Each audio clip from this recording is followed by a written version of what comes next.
My mouse is all over the place. Here we go. Oh! Good morning. I'm here. I made it. Welcome to Who Am I? Sometimes I have technical difficulties, and it takes me a minute to find my way. But I am here, and I'm glad to be here. Good morning, and welcome to Who Am I? What is Who Am I? Who Am I is my own little invention. I myself am just taking a little pure positive foray into what I find really interesting questions. It's sort of like my own 1 hour personal oral meditation on who am I? What is my identity? And then as soon as the show's over, then I click everything off and I walk out of my studio and I go try to do whatever it is that I think that my life is. So for an hour or so, we are going to riff about the nature of reality and the nature of our own configuration, if you will. We're going to pull together two great disciplines of thought. Now, one is coming from a body of work created by Esther Hicks, and her particular, what she's trying to say about law of attraction. As insofar as, we are vibrational beings in a vibrational universe, and you have an inner being that is important to get into alignment with, because whether you are or whether you aren't in alignment with this inner being is the meaning of your positive and negative emotions. It's your guidance system, your GPS guidance system in this world. And she talks about the vortex of creation. She talks about the steps of creation. Step one, contrast, variety, stuff you like and stuff you don't like, causes you to focus, but causes you to ask, she says. Ask and it is given. Ask. The very act of the feeling of that negative emotion implies the positive one that you're looking for. And now your inner being is holding that frequency and calling you to that one, the positive one. Ask and it is given. Steps of creation. Contrast causes you to ask. Step 2, source answers. It's a vibrational process. And now your job is to either figure out a way to allow what has been given to flow into your experience. Don't block it with your negativity, with your doubt, and be creative about and open about how you imagine it might be coming to you, because the universe is vibrational. There's many more avenues that the universe can give you what you want and need than perhaps the one you might be staring at. What am I talking about? Say if you are asking for abundance because you have so much scarcity, you want abundance. You're crying out, screaming out for abundance. But the way you're imagining it is that abundance, must equal money.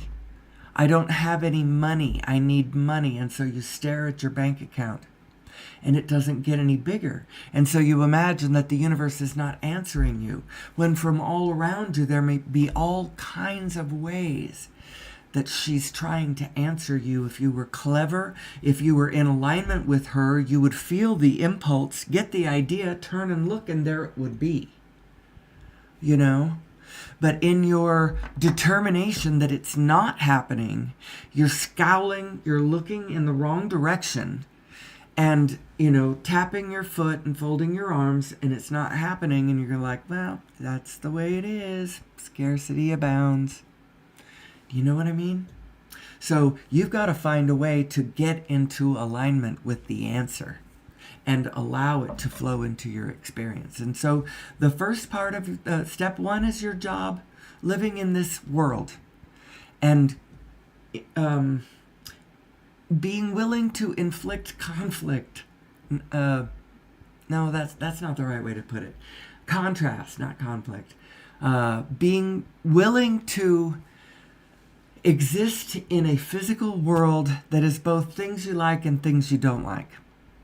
Step one, asking for more, for better. You live in a war zone. The more you're asking for is peace, damn it. You live in a world of ignorance, and the more you're asking for is intelligence. Damn it. Let's build that better world, IBM. I'm ready. The first thing we got to do is understand this world. Understand who we are. And I do very heartily believe that that is the first step. And as long as we do not understand ourselves, that will be the lesson that is looming in front of us. And it will be taught again in a harsh way if we are ignorant like we were a century ago. I personally don't think that it has to come to that, because we did have that experience once, and although everyone is not alerted to the, hey, this is what it looked like, we will go all the way to the most monstrous levels if we let this stay unconscious. But the answer, oddly, is not getting all up in arms and hyper aware of all the threats. Because it occurred to me quite a while ago. It doesn't occur to me right in this minute. I was thinking this morning about how do I convey this thought, because it's actually a really interesting one. And it illustrates how everything is always working out for us. And it is working out for mankind, who is on a pedagogical path of maturation. We are, I'm not sure exactly where we might be. Western civilization might be in their adolescence. It's possible. I don't know. I'm hoping that we're a little farther down the road. It all depends on where you're looking. There is a great awakening of consciousness happening across planet Earth, I believe. And the way you can tell is turn on YouTube and, Google any of these topics, and the level of spiritual maturity out there is growing. It really is. There's a level of self-awareness that we are getting that is most heartening. But this idea that I got was, as I realized what we have been doing just for fun, what human beings do for fun, and what we have been doing madly for fun over the last 100 years, has brought us things like movies, television, sitcoms, the internet, cat videos, masterpiece theater, period pieces. There's all kinds of, and what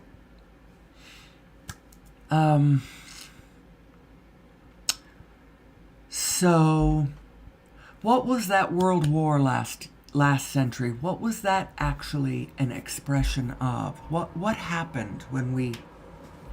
I'm going to boil it down to a real general, fundamental level. Real super duper general. But there's a reason why I bring it to this level.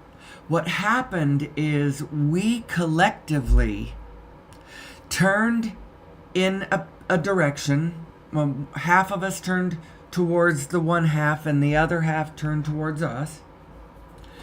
And we looked at each other angrily. We looked at each other in negative emotion and believed certain things. So we focused in a negative way and believed certain negative things and then acted. Acted in our anger and in our fright, our hatred, our fear, all of that. We acted from our negative emotion in a focused way, all in agreement that over there, I'm pointing at that group of people over there, that they were the enemy. And they had to be stopped.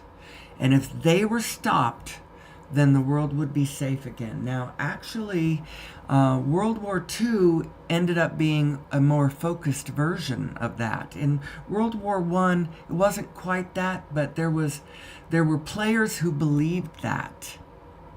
Well, no, it was still that. The all of us focusing on the enemy. Anyway, if you are a fan of the show, you know that I like to use the verbiage of only one world war, and there was parts 1 and 2 of the one world war. Cross your fingers and hope, pray that there is not another one. We should not have another world war. I actually don't think that our president now is intent on domination. He's not a Hitler type. He's more of a well, I don't want to get sidetracked on my great vision, because what we have been doing for the last century is putting out a million more ways for our attention to go. Diversity of attention. It was actually quite startling for a minute the way our attention was able to be focused for a minute. And for a while, it was just done lightly.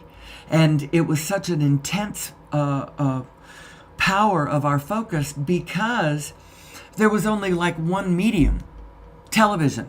You know, there was the 3 networks, and then came along the UVA, ultra high frequency, UHF channel. There was like a UHF channel, and then there was a couple more later, but nobody watched them. There was very little going on out there, and at like midnight or whatever, it all turned off. 1 o'clock in the morning, it all went off until like 4 when it came back on. 5 o'clock came on. It was Romper Room and Captain Kangaroo and stuff. That was for parents, you know, who are up really early with children, you know. It was a different day. And it was also really interesting because there was a moment when like 60 million people at the same time were watching Lucy tell Ricky that she was pregnant, you know, stuff like that. Watch her chase those candies, you know, across that conveyor belt. 60 million people, because there wasn't a lot of stuff. Now, since that's what happened when the wars happened, we had very few directions of perspective. You know, some newspapers, we all collectively kind of agreed on who we were and the general story. And so when we went negative, a great deal of us believed it. And then, anyway, I believe that what has happened over the last century, to make it less likely that we're ever going to do that again, is there are now millions of directions that your attention can go to on the dozens of platforms in all kinds of different directions from every subject you can be thinking. And we've been through a lot more. There's a lot more of us who have studied our history, who recognize, we don't want to keep doing this. This is who we are. We do not want to repeat the war thing. We need to understand it. We need to understand who we are. We need to understand our emotions. We need to understand fundamentally the structure of the universe and the grid and the matrix immediately around me, so that I can immediately understand how to play my equations with my family.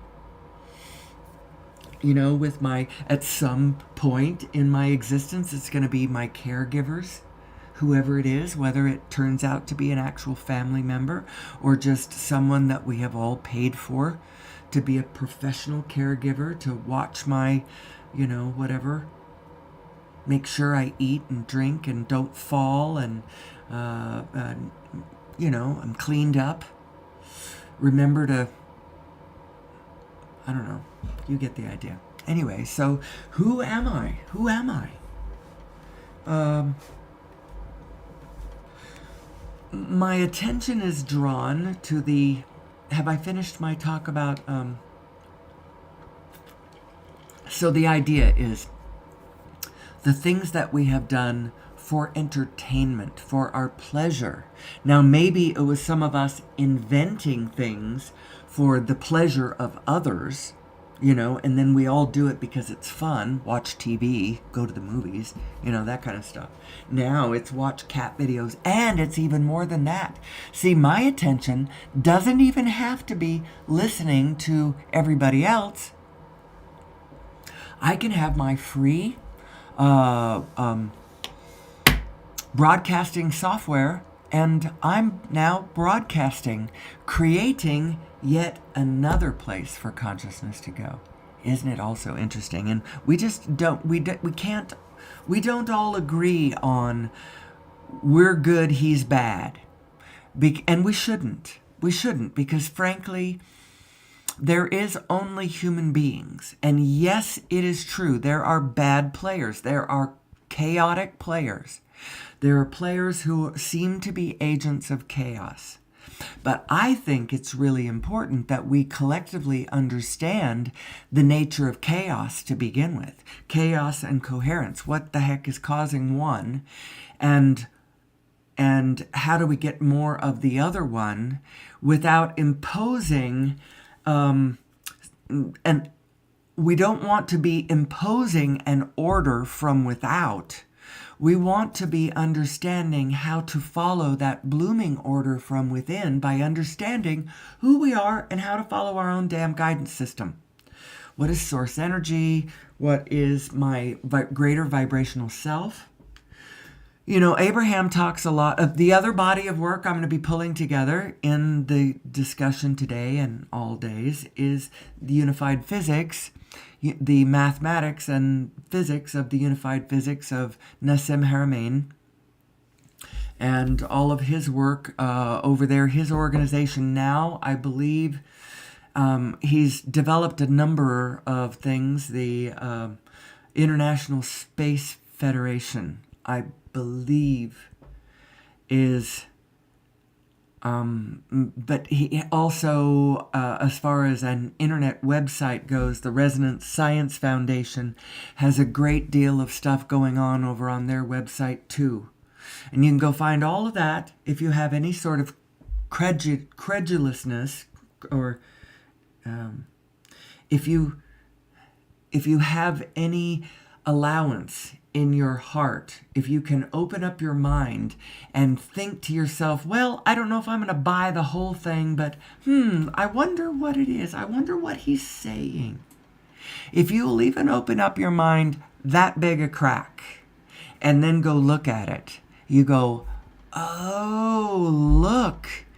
It's actually, I'm looking at the same thing from different scales. And when you look at it from at the quantum scale, and you look at those forces that are holding the atom together at the quantum scale, that's gravity. That's gravity. If you would take that scale and you make it bigger, take the quantum scale and blow it to the size of the universe. Now look at the density of the matter and the gravitational whatever. You look at all the numbers and they are the right numbers.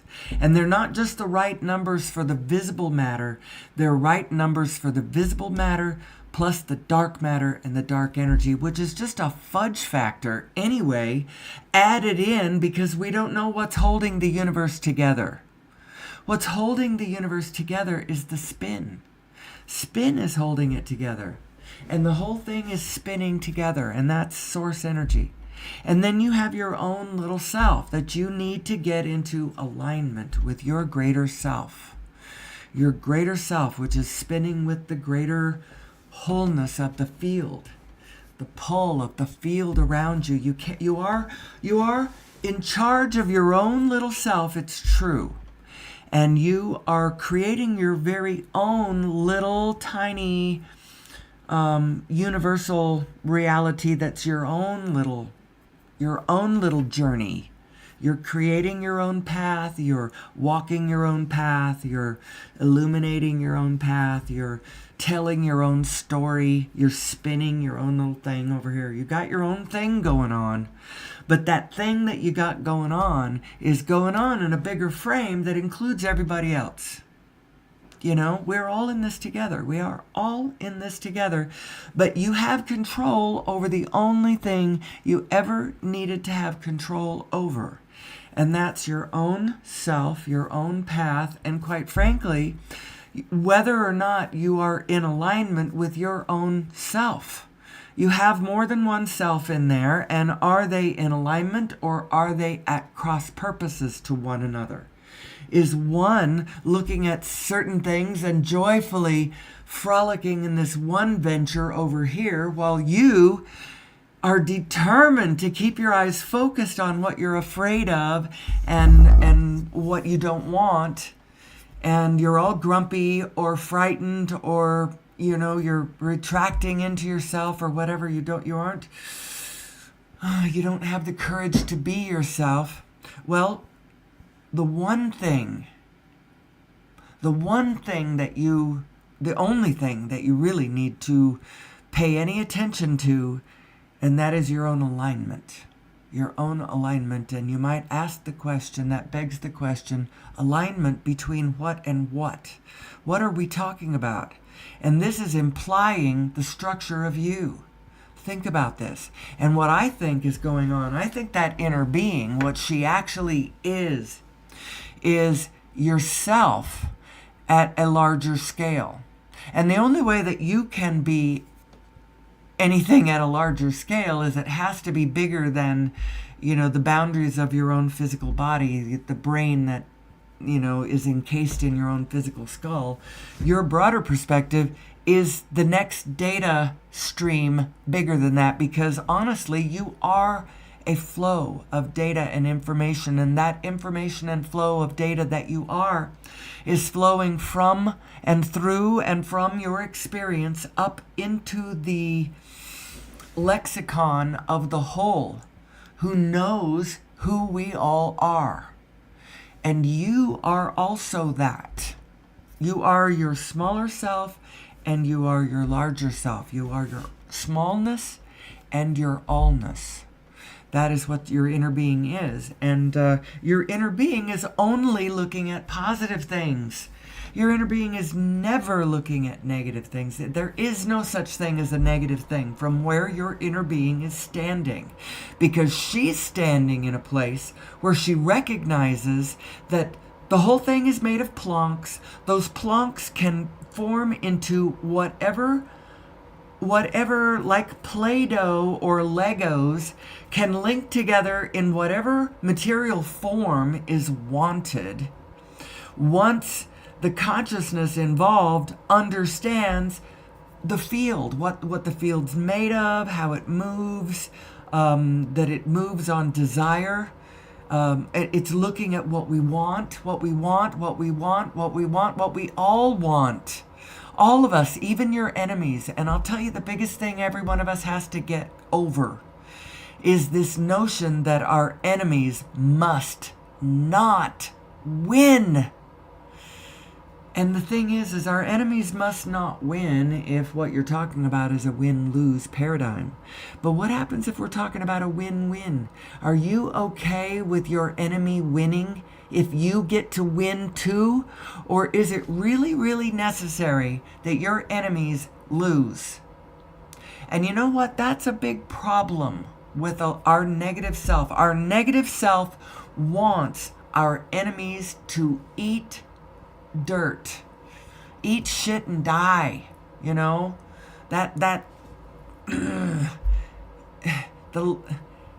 I can see this in a number of arenas of several people, both that I know personally and then know at a slightly larger distance, family members but not really close up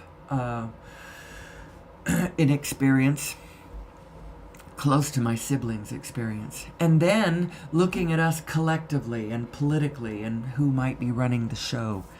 You know, the idea of when you are playing the game as though it's a win-lose, and I'm in direct competition with people that I want them to eat shit and fail, then that in itself gets in the way of what is actually in our blessed, abundant future, which is us recognizing that it's all us. It's all us, and we need to understand how these negative and positive energies flow so that we can put the demons, back into the genie bottles, or chain the demon Xanth back under the state of Florida. If you ever read the Piers Anthony series, the Xanth series, Xanth, full of puns. If you were into puns, by about the 20th book, it started to wear thin to me. But the whole notion that he is coming from is quite profound if you step back and really let your whole self absorb what he's talking about. There's a lot of wonderful analogies in there. We need to understand how we are creating demonic energies around us, how these storms of chaos and storms of coherence, or you don't have to call the coherent ones storms, I suppose. They're all organization. It's all about organization. Fundamentally, it comes all the way down to, and then what am I organizing? And what's the spirit at the center of this birth of this organization that I am starting with this intention that I am putting forward? What is at the center of it? Is it pure? Are the intentions pure? Or is there some falsehood in there that it, through time, is finally going to really start to have a problem? Trump, in a way, is the great smasher. He's the great wrecker. And, I went over to one of the channels. It's a political... It's not the conservative one, but supposedly the left-wing one. It's all, whatever. They're all clutching their pearls about all of the things that Trump is interrupting as it has to do with grants and the flow of money and research and, the chain of the search for cures for all of these diseases and stuff. And part of me, while I understand why they're upset, and they think that they are upset about institutions and organizations that are purely, seeking only the health and welfare of mankind, and somehow don't have a weird life of their own now that is pushing their own particular perspective of the universe and the world, which is not necessarily one that I even share. I think that we are energy beings, and I don't think that pharmaceuticals and chemistry is actually the best way to handle our illnesses. I think first understanding who we are from a consciousness point of view, and from a physics point of view, and from an actual, what is this actual energy matrix doing point of view, is the most important thing we could do first. And then from that position, all of the implications of what is possible from this really miraculous perspective. Because who we really are, each and every one of us, is a continuum of data and a flow of information that is connected to the whole field around us, and connected to all of the past behind us, and coalescing the future in front of us. And it's actually a vibrational project. And the vibration of the thing precedes the manifestation of it.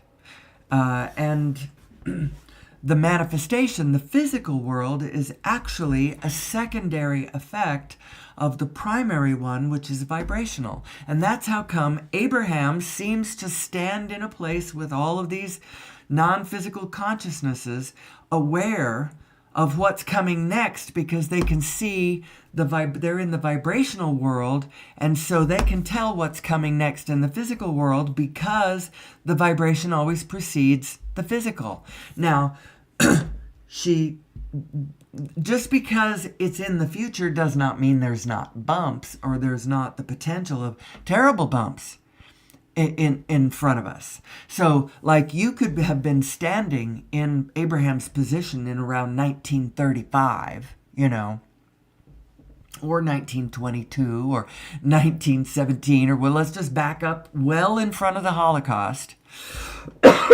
And while you can see, actually, there's a wonderful quote, and I don't remember the exact quote, and I don't want to, my mouse has been really bouncy, so I don't want to try to go to anywhere. But there's a quote that Milton Mayer did in his book, They Thought They Were Free. And that was written in the early 50s, and yeah, he's remembering what it was like to be in Nazi Germany as the whole thing unfolded. And he points out that at one point they realize that they've been focusing on forms, and it's actually the spirit has changed right out from underneath them, and they never noticed it because they spent all their time focusing on the forms. The holidays and the houses and the jobs and the songs and the whatever the examples that he says. And he says it really quite beautifully and poignantly. But it illustrates the fact that the vibration of things comes first. And so you lead the way with the way you want to feel about where it is you're going. You lead with that one. You lead with that. And so now how do you do that? Well, I've had a lifetime's worth of trying to figure that one out. And I spent a lot of time looking at a lot of things that I didn't like. And so I am indeed aware that the world is capable of producing horrors beyond any necessity to imagine horrors that deep. You just know that the abyss is bottomless. If you want to go down that pit, there's no bottom to it. And if you persist in it, you'll end up, drowning all 5 of your children to save them from the horrors of the world. There was somebody who did that. I mentioned that a number of times, not because I did that, but because there have been people who have been driven to that kind of extreme behavior, and what's causing it is they're allowing their thoughts to spiral into really, really dark places as they think about and ruminate on physically how bad it can get. Now, I'm going to grant you that it can get that bad, and it is that bad in some places.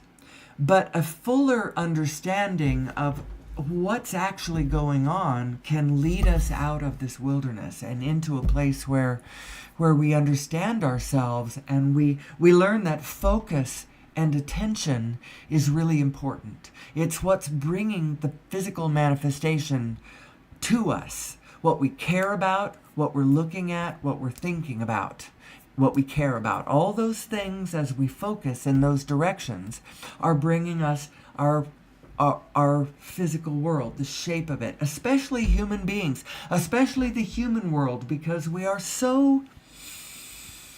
The world that we create around us can change so quickly, and we are the ones, it's so artificial, although artificial is also natural because we're natural creatures, although we're not completely natural creatures because I believe we have been genetically modified. Somebody, somewhere, somehow has given us a boost in our mental, our neocortex has been plumped up artificially. At least I believe that, and I think that it explains why we struggle to get along in this world, and we don't seem to have an ancient memory of how we belong. We don't seem to have that, and I think it's because we did a little jump. But the field is still the field, and the way we're designed is still the way we're designed. And I think that we're just more culture dependent now. We need the story to explain to us who and what we really are. And very importantly, we need an explanation of our positive and negative self. What is our negative self? When parts of us turn negative, what does that mean? Are they the enemy and now we have to punish them? We need to make sure that they know that we don't like that and they never want to do it, or whatever. I don't know. What is the meaning of our criminal justice system, the way that we handle the things that we handle? I'll tell you what the meaning of it is that people go chaotic and we don't know how to stop that. And they are a danger to themselves and others, as they arm up and then shoot 500 people from a building in Vegas, or, they set off bombs in the middle of marathons or transportation systems, or whatever. There's all kinds of things that human beings will do when they go into the chaotic mode. And so I think it's really important that we understand what that is and how it relates to the greater self that we really are, and how they're not wrong in a way. Everybody's right. Even the chaotic ones are right in a way. However, the chaos isn't really what any of us are looking for, not even them. But you get to that point where you see what's going on and you get so frustrated, and so,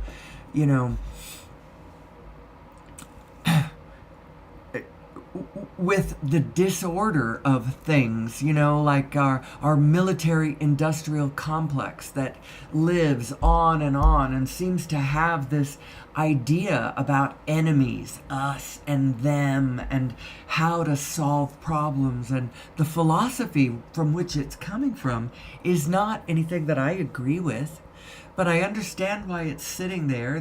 I get it. As a matter of fact, go back a number of decades, every single one of my father's 10 brothers, there were 11 boys and 2 girls in a field of 13 children, and all 11 of those boys served in one of the military services in one of our wars. And Grandpa served in World War I, I come from a long family of proud military heritage, and my own father served in World, and he's still alive. Just had his 99th birthday last weekend, and I'm very proud of all that. But I want us as human beings to understand that was then, and this is now, and the monster that we are, or that we've got to understand who we really are and how the whole thing plays together. And so I keep going back to the concept of the inner being, and Nassim Harameyn's work gives me some fuel or information or a basis to imagine what that inner being might actually be. Since I am a flow of data and information, and I am a continuum, by the way. And there is a part of me, an energy part of me, that knows exactly who I am, what I was, how I connect to all things. We all have that. We are all that. It is holographic. The universe is holographic, and you are holographic. And so you have your inner being is your larger self. So you have the universe comes in scales, and you come in scales. When you look at the universe at the quantum scale, that force that holds the atoms together, that's gravity. It's gravity at the quantum scale. And now look at it at the universal scale. And then you get those numbers. And they actually dovetail perfectly with one another. It's like one is a factor of the other. You know? It's almost like that. Maybe it is exactly like that. I don't know. But your inner being is also like that. It is a factor of you. It's a larger self that you are, and she's guiding you. And what is she trying to guide you to? She's trying to guide you to everything that you want. To things that you would like. To things that relate to that which you have declared that you love. She's trying to guide you to what you need also. There are things that you need in order to continue as a being in this physical state that you are in this moment. Now, I call my show Who Am I? And we're talking about the I am. I am fill in the blank. It's like an identity point. Who are you identifying with? And what are you identifying as?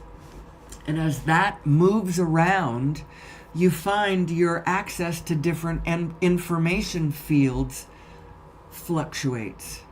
As you click into this I am or that I am. And then there's the set of all sets, which is the grand I am, which I am that, but you are too. So, it's not like when you get to that scale, we're all there. We're all that.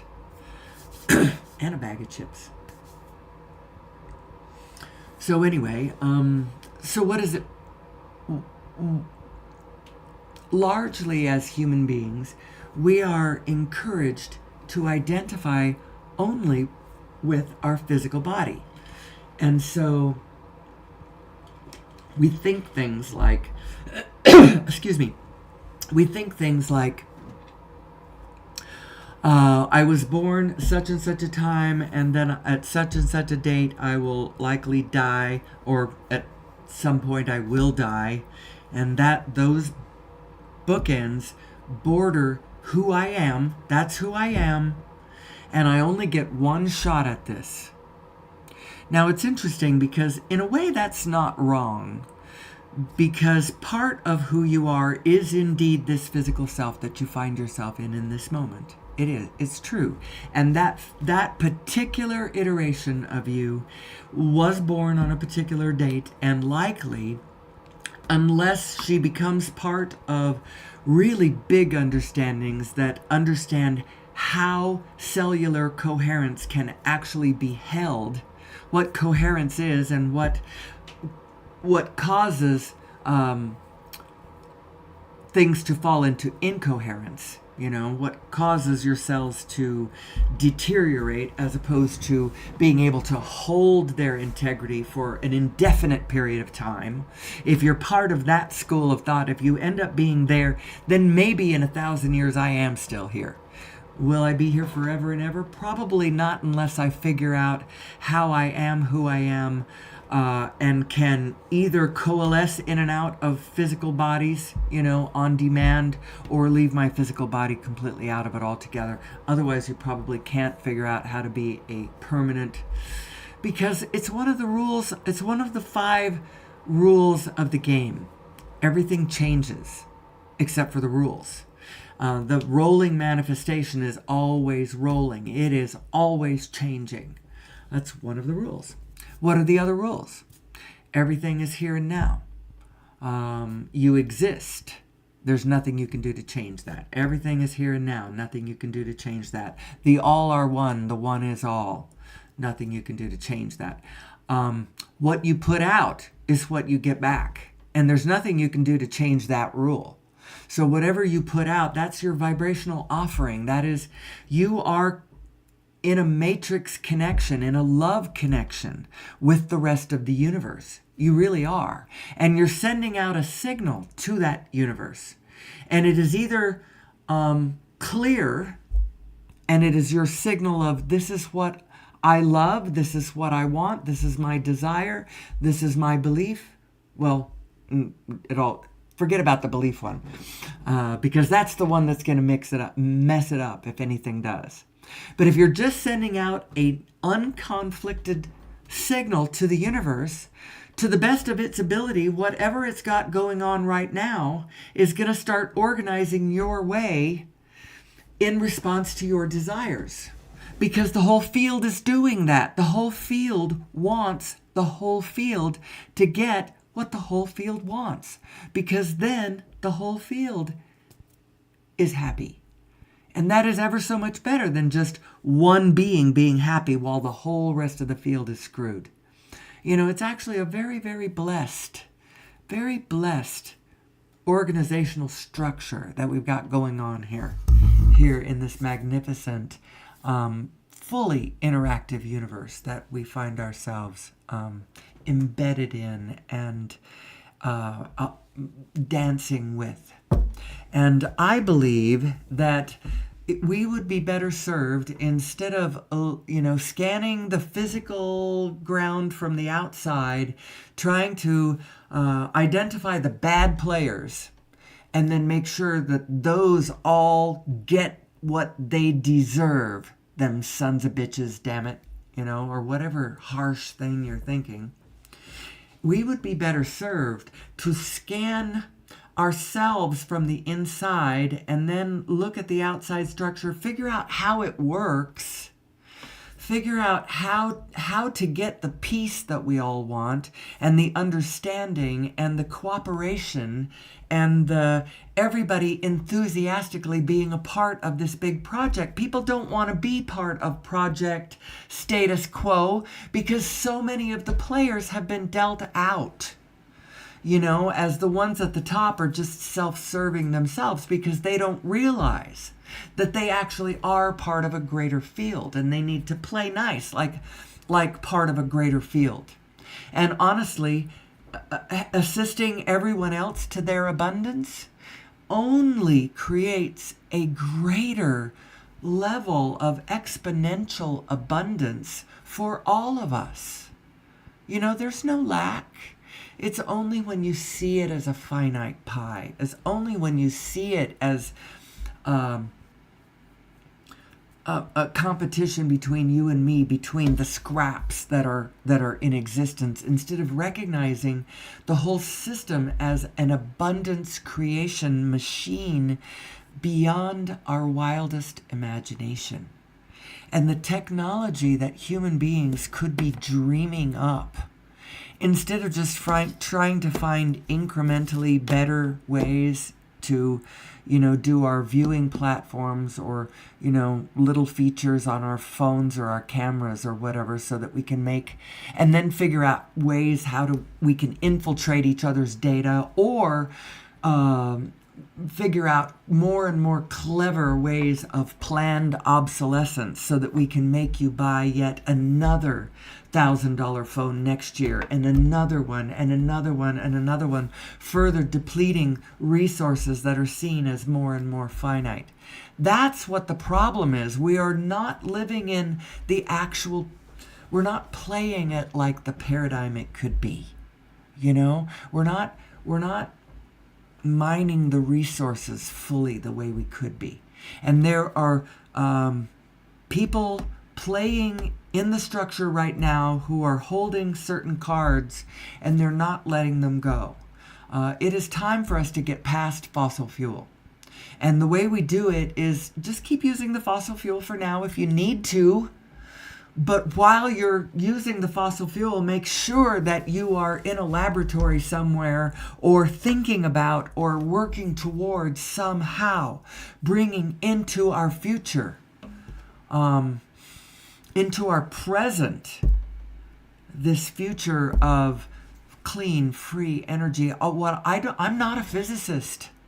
I am only trying to get the word out, and the word is clean, free energy is possible. It's the one thing I'm afraid to label my videos. I'm afraid of saying it quite baldly like that, because I don't want the eye of someone who doesn't want me to succeed, because they're holding, basically, if you are holding all the cards, if you are if you own Exxon, or are the CEO, you have the managing control of whatever these forces at the top of our fossil fuel industries. You are you have in your hands physical conditional control over a whole lot of things. You have the ability to send you and all your family and all your wife's family and all their children and all their grandchildren on 1,000 luxury cruises. You have, well, you can buy the damn billionaire, billion-dollar yacht to do it in the first place.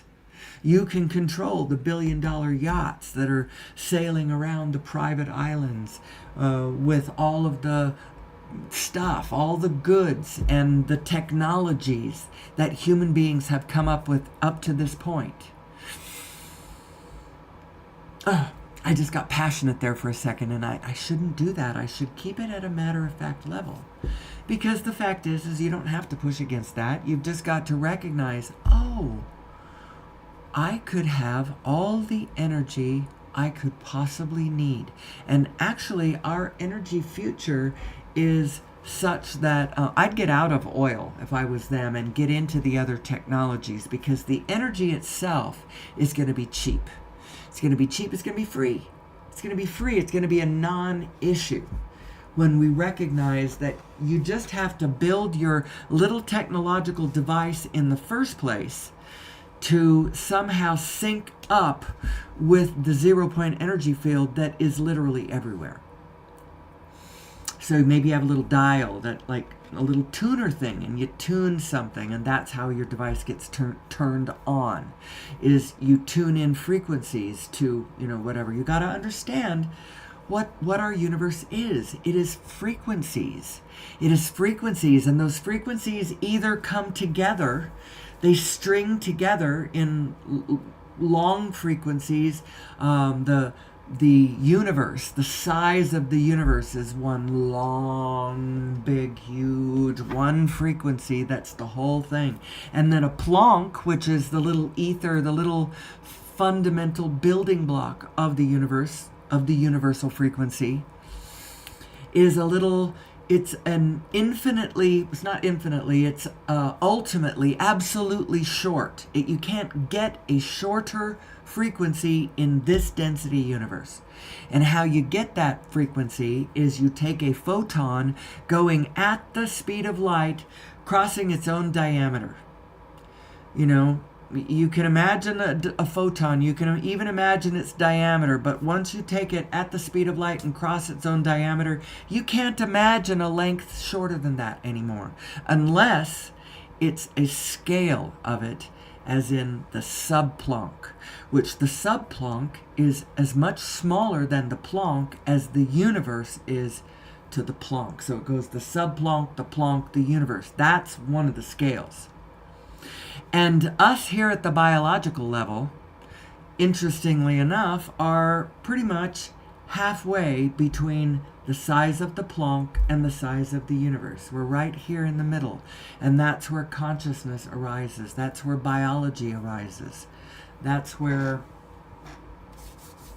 Anyway, it's all very, very fascinating. And if we would look at it from a, wow, look at who we are and how this works, from that kind of a perspective, then we would be able to solve all of our problems. We really would be. All of our problems are problems of antisocial behavior, and how do you freaking order everybody? Well, don't order them. That's what you do. One of the nice things about Trump is he is an agent of chaos. He is not an agent of order. And so the order that he is creating over there is a very chaotic one. It's not going to be as fine-tuned even as the one Hitler got going for a while. And in that order, everybody was like, oh, the trains are running on time, and oh, everybody's got a job, and oh, everybody's getting a paycheck, and this is all very good. But then, as it turned out, the engine that was running it was slave labor in the concentration camps, and the room for it to flourish and grow was room where other human beings had been shoved aside. And then, what do you do with them? Well, you decide that you tell the story so that they are subhuman and the world would be better off without them altogether. And then you have permission to industrially exterminate them.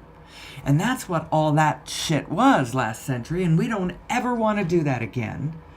You've got to understand that human beings did it.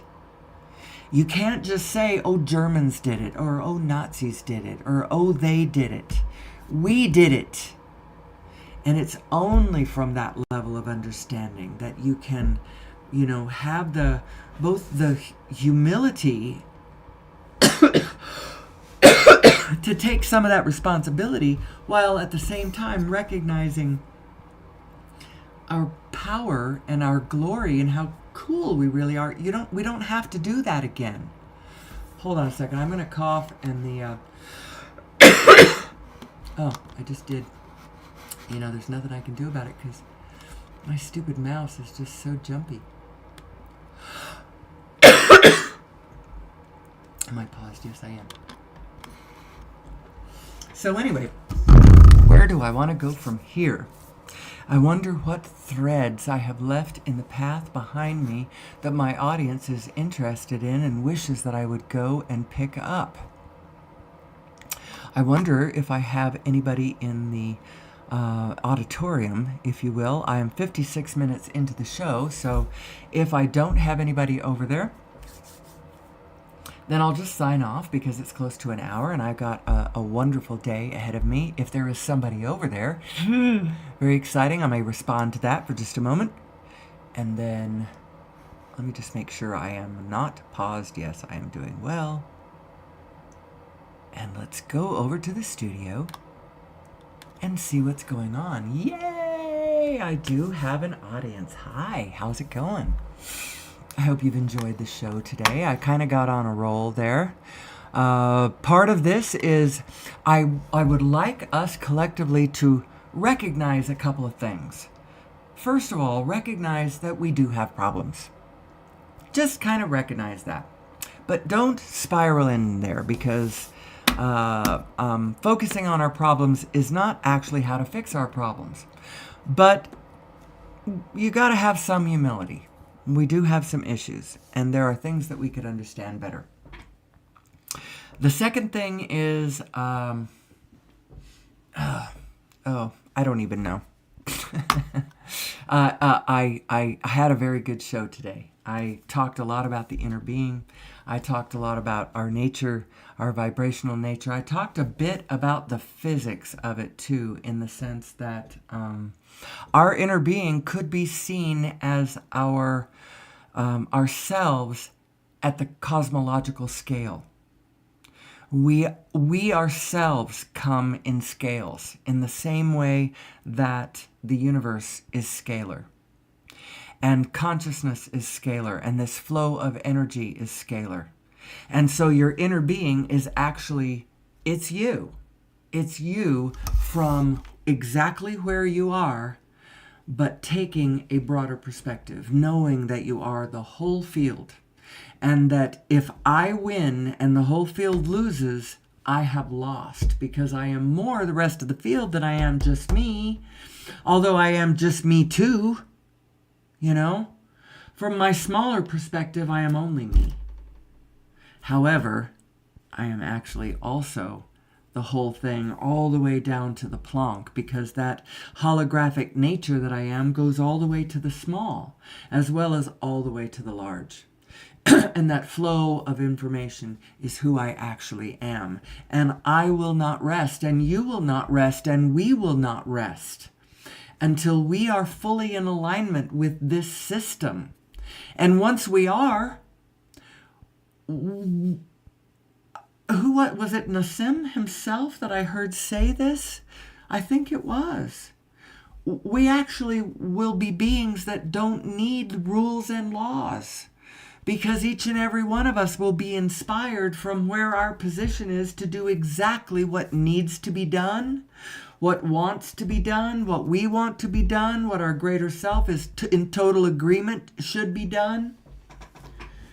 And we don't have to have an outside order forcing us to behave. The only reason we do it now is because, different members of us pop into chaos because we don't know who we are, and we don't know how these energies within us work. We don't understand our own guidance system. We think that bad feeling that we feel in response to that condition that we observed is a signal that we must force that condition out there to change. We need to wrestle it to the ground and kill it. Change it. When that's not it at all. The whole message is get into alignment with get yourselves into the same place, get into agreement with yourself. Quit battling from within. It's that internal battle that is causing you to steer your starship into chaotic waters. It's that internal conflict that is causing you to resonate with players who have chaos in them. It's what it all is. The only thing you have to worry about is alignment. And then after that, you don't have to worry about things. Just take impulses and live your loving, joyful, playful life. But get into alignment with who you really are. And how can you tell if you're in alignment? It's not that you're a goody two-shoes. It's not that you're Jesus or Mother Teresa. It's that you're happy. It's that you're happy. So how do you follow your happiness? Follow it as a vibration, and don't be so stuck on exactly what the physicality of it will look like when it comes. Lead with the happy and let the grid fill in around that. Don't scan the grid for those conditions that you are convinced will make you happy, and only when you spot them, give yourself permission to be happy. Find who you are and what your happiness is.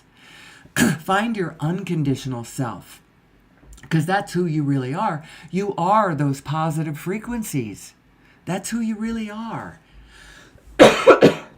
So anyway, I think that's enough for one day. We've gone just over an hour. I am so glad I had an audience for at least part of the show. And hopefully you know how to go back and watch the first of that show if you missed the front of it. So anyway, until tomorrow, I'm going to go take my grandson. Well, with my daughter, my grandson, and my husband, we're all going to the Children's Museum at the Natural History Museum. It apparently is a wonderful, magical place. And we're going to go have a good time this morning, playing with people that we love. Do more of that yourself. Find a way to find resonance with your inner being. It's who you really, really are. It's who you always are. It's who the larger self of you is. And it's who the smaller self is too. But in any case, I'm going to leave with my favorite quote. You've heard it before. You will hear it again. You are where you are. And where you are is just fine. But where you are doesn't last. And the way you choose to feel determines the direction in which you move. And so, until tomorrow, blessed friends, I hope to be back and ask the question again, who am I? And until then, may the source be with you.